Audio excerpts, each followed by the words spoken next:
السلام علیکم ورحمت الله وبرکاته. ملګرو عبدالباسط یم.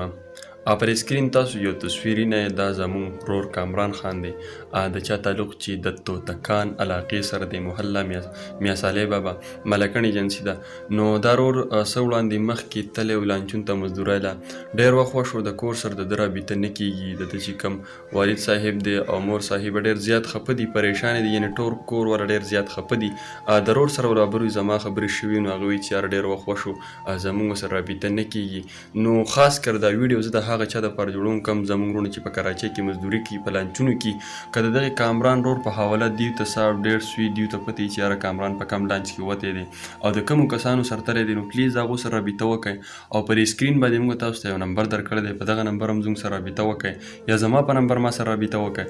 نو اسانه به وي چونکې مور او پلار ډېر زیات خفه دي، کور والا پریشان دي چې یار کامران خان په څه حالت دی.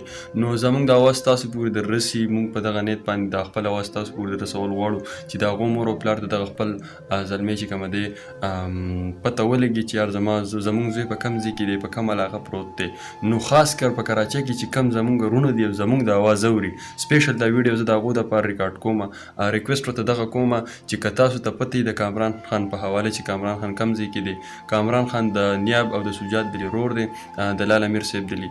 نو ریکویسټ ته دغه دی چې دا ویډیو سره مخکې شیر کړئ، که نورو ملګرو ته پته وي په دغه حواله باندې د کامران صاحب په حواله باندې او دغه کامران میلو شي، نو ډېره زیاته د خوشحالۍ خبرې به د هغو مور او پلار ته به هم خوشحالي میلو شي، د زړه هغه بلاس به چې کومه دی هغه به وباسي.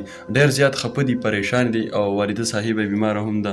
نو ورور راته وی چې دغه خپل اواز د هغه وروڼو پورې ورسوه، کم وروڼه چې په کراچۍ کې په لانچونو کې دي. نو ریکویسټ مې درته دغه دی چې دغه رور په حواله که تاسو ته هر قسمه اپډیټس وي نو ضرور زموږ سره رابطه وکړئ. او کامران خان په حواله چې هر قسمه څه خبرې نو په د اسکرین تاسو ته یو نمبر چلیږي، په دغې زموږ سره رابطه وکړئ. ویډیو سره مخکې شیر کړئ چې نورو ملګرو ته هم پته ولګي. ښاد اوسئ، اباد اوسئ، ژوندي اوسئ. والسلام.